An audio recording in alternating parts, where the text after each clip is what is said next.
Hi everyone, welcome to Adbut Batch. This is Palak Rakhiani, your English educator. Dear class 10 students, hopefully you all are doing very well. सब बहुत ही बढ़िया होंगे and आज के session के लिए बिल्कुल रेडी हैं क्योंकि आज का सेशन है हमारा भाई जो पोम है डस्ट ऑफ स्नो की समरी पे।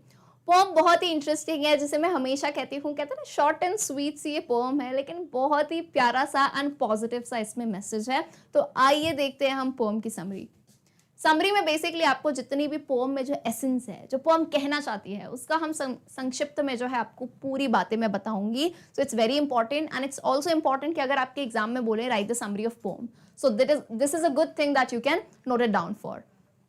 ऑलराइट, क्लियर है? चलिए, अब उससे पहले मैं आपको एक चीज बताती हूँ कि इस पोम का एक्चुअल मीनिंग क्या है। डस्ट ऑफ स्नो सबको लग रहा होगा मैम बर्फ के जो है मौसम के ऊपर है। यहाँ पे पोम एक्चुअली एक मूड के ऊपर है, इंसान के मूड कैसा होता है भाई, बोलो मैम। मूड तो बदलता रहता है, कभी कभार हम ऐसे ही दुखी हो जाते हैं, कभी कभार यूं ही हंसने लगते हैं, तो मूड चेंजेस होते रहते हैं and that is very natural, clear है।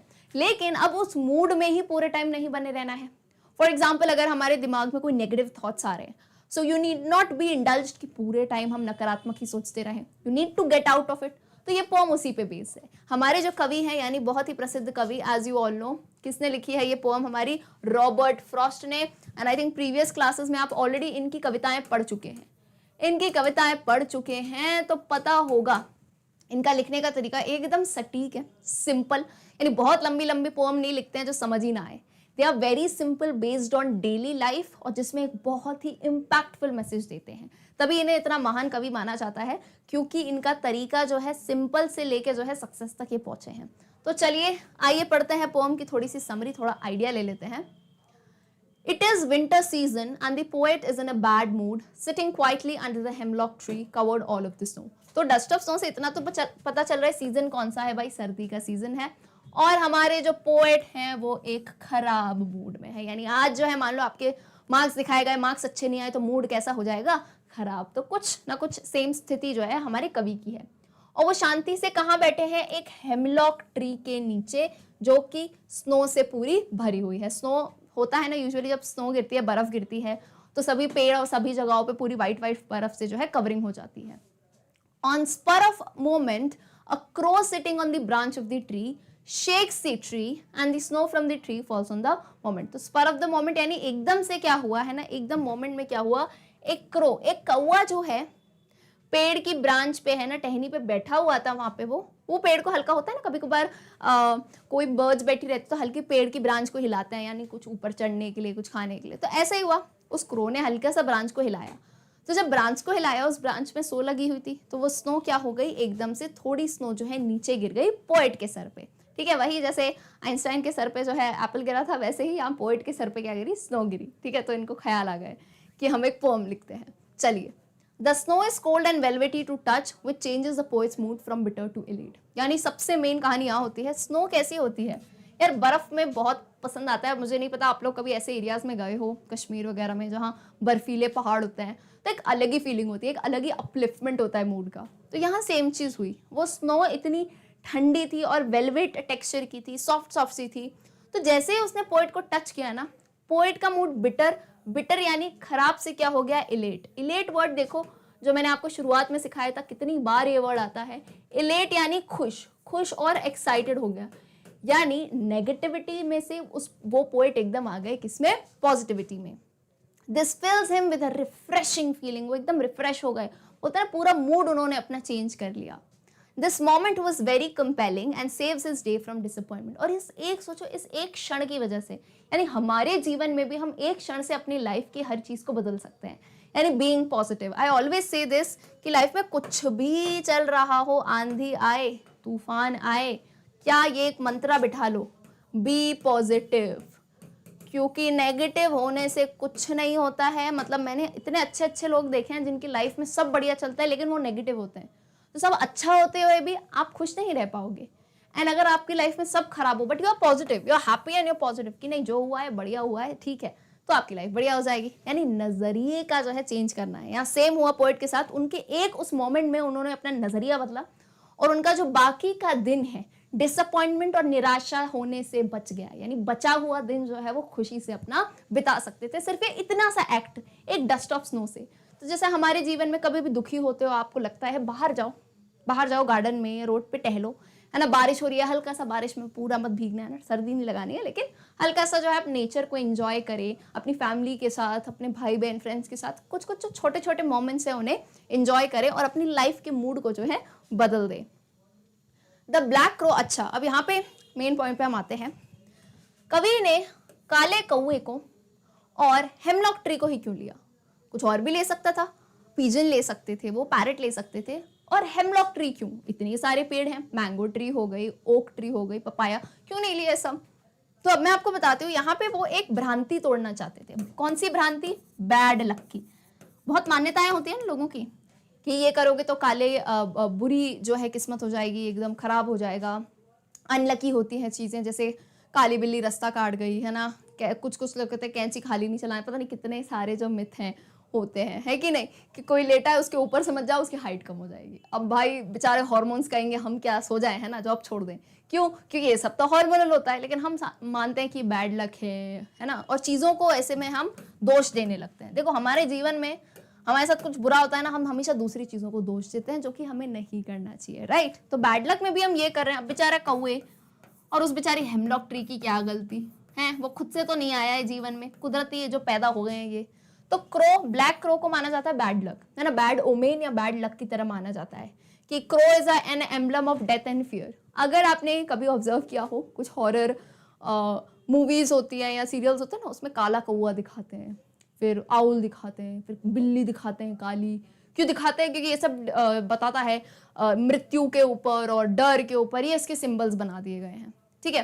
तभी यहाँ पे पोएट ने, बहुत ही स्मार्ट है वो, उन्होंने जानबूझ के इनको रखा है कि मैं बताऊं, देखो तुम क्रो को मानते हो बैड लक, और तुम हेमलॉक ट्री को भी। अब हेमलॉक ट्री बेसिकली क्या है ना, ये इंसानों और जानवरों के लिए पॉइजनस होती है, तो इसको बैड लक मान लिया जाता है कि मतलब हेमलॉक ट्री है, इसके पास चले गए, मूड खराब हो गया, दिन खराब हो जाएगा, किस्मत बुरी हो जाएगी तुम्हारी।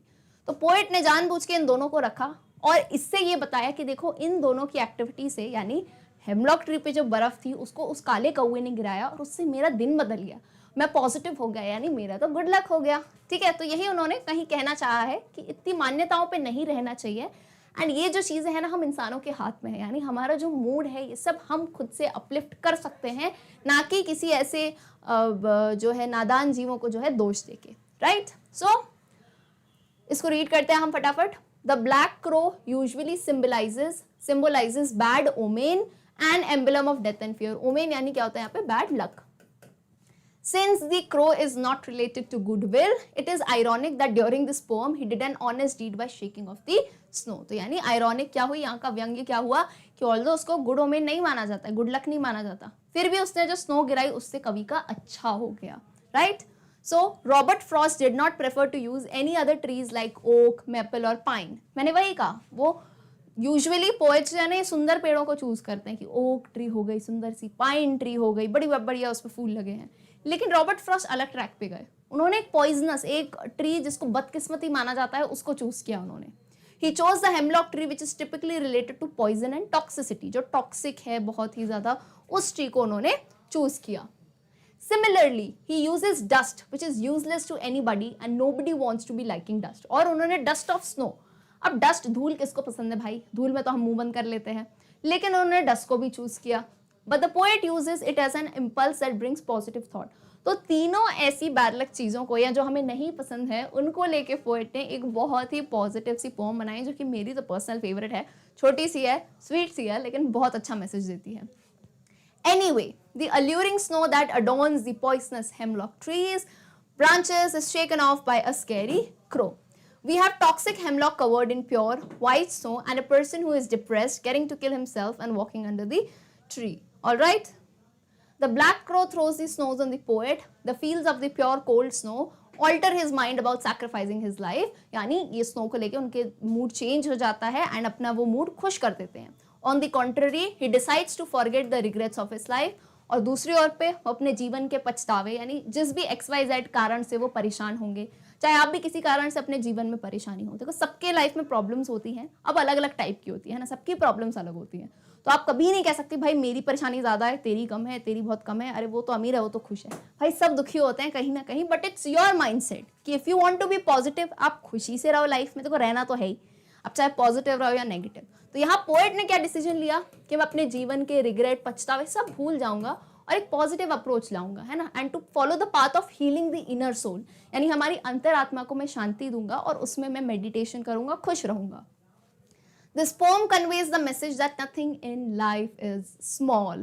Even trivial things can bring positive changes in our life.